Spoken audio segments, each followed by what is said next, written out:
There's just nowhere to just hang out. You know, I'm just going to go to the jacuzzi area. Anger is all about just intense violence and rage. Everything in the world is against you. Cutting limbs off, heads are coming off. Boom, boom, boom. Anger is definitely a level that Dante could sort of unleash his fury in.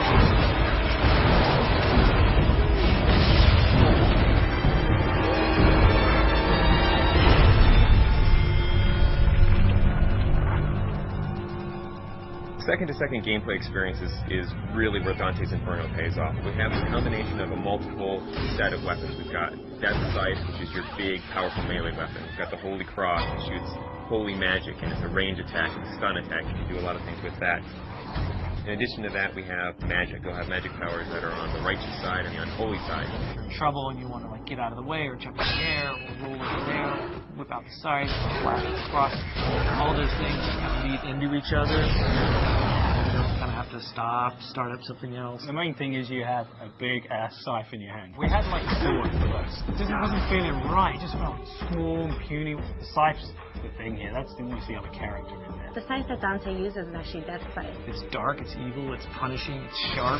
There's actually a lot of different modes you could go in. It could kind of have this sort of straight spear-like mode. It also has what we call sort of the collapse mode, where it's more like a scythe that's just on his wrist. At the beginning, we're all trying to find different things. We actually bought a scythe, you know, farmers, monthly or whatever. So we bought this scythe. As soon as we got the scythe, it's got the little handles like, no, this ain't gonna work. Sometimes you'll come into work and like you'll go to the kitchen and get coffee and there's just like some guy over there like with a broomstick and looking at himself in the mirror like doing this or going. So not only are you punishing everyone with that scythe, the other part of the combat is you've got a cross as well. The cross primarily is about stunning, pushing back, holding off enemies to buy yourself time. You know, it never really touches anyone physically. It's more about the power that emanates from it. It's a little bit more about crowd control. I kind of liken it to sort of like the Force in Star Wars. It's really used as a great way to either set up a combo or a way to hold them in place while you then beat the shit out of them with the scythe. We really leave it open to the player whether they want to go sort of all in on the holy powers, whether they want to go all in on the scythe powers, or do a mix of both. It's kind of a reason that Dante's got these two weapons, kind of yin and yang, and they're dualistic. That plays out not just in combat, but in the story as well. The whole personality of Dante's Inferno. The most important thing to us was making sure that the combat felt awesome. One of the big things that we wanted to do in Dante's Inferno is really have the game run at 60 frames per second. 60 feels free, it feels fluid.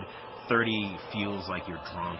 I mean, we did some tests, you know, where we took 30 and we took 60. You can totally tell the difference. As soon as you go to 60, you just see the flow, you see the trails, the sights leaving behind, and it's just a smoothness. It's a visual and a tactile thing. It's how it feels, but 60 frames a second is pretty good. Especially with all the breathing effects we got going on in the game now. Sassy. By the time you get to anger, you're kicking some ass, but don't get too comfortable, because pretty soon the shit's really going to go down. Going to anger, which is really combat focused, and you're really going to test your skills in that arena. Then you're going to go into heresy, which I think will make you think about certain things that you may not normally think about in a video game. Dante starts to go wild.